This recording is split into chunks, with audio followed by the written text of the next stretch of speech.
പ്രിയപ്പെട്ട ദൈവത്തിന്റെ മക്കളെ, ഇന്ന് ദൈവം നമുക്ക് നൽകുന്ന ചിന്ത എന്ന് പറയുന്നത് ദൈവവചനം ജീവിതത്തിന്റെ ദീപം.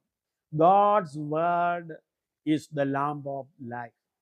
വിശുദ്ധ ബൈബിളിൽ സങ്കീർത്തനം 119 105 ഇങ്ങനെ പറയുന്നു, നിന്റെ വചനം എൻ്റെ കാലിന് ദീപവും എൻ്റെ പാതയ്ക്ക് വെളിച്ചവുമാകുന്നു.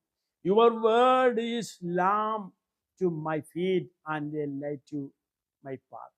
ജീവിതത്തിൽ അനേകം ശബ്ദങ്ങളുണ്ട്, പക്ഷെ ശരിയായ വഴി കാണിക്കുന്ന ശബ്ദം ദൈവത്തിന്റെ വചനമാണ്.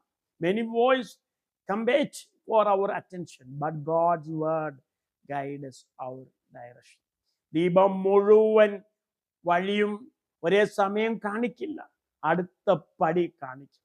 അതേപോലെ ദൈവവചനം ഇന്നത്തെ അനുസരണത്തിന് ആവശ്യമായ വെളിച്ചം നൽകുന്നു എന്ന് നമ്മൾ മനസ്സിലാക്കുക.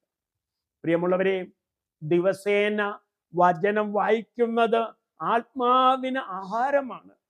വായിച്ച വചനം ധ്യാനിക്കുമ്പോൾ അത് ജീവിതമാകുകയാണ്. ബൈബിൾ തുറക്കുമ്പോൾ ദൈവം സംസാരിക്കാൻ തുടങ്ങുന്നു എന്നുള്ളതാണ്. Reading the word daily is food for the soul. When you meditate on the word, it becomes life. When you open the Bible, God begins to speak. അതുകൊണ്ട് നമുക്ക് പ്രാർത്ഥിപ്പാൻ കഴിയണം, കർത്താവേ, നിന്റെ വചനത്തിലൂടെ ഇന്ന് എന്നോട് സംസാരിക്കണമേ. Lord, speak to me today through your word. അങ്ങനെ ഓരോ ദിവസവും ദൈവവചനത്തിൽ ജീവിക്കാൻ നമുക്ക് കഴിയട്ടെ. God bless you.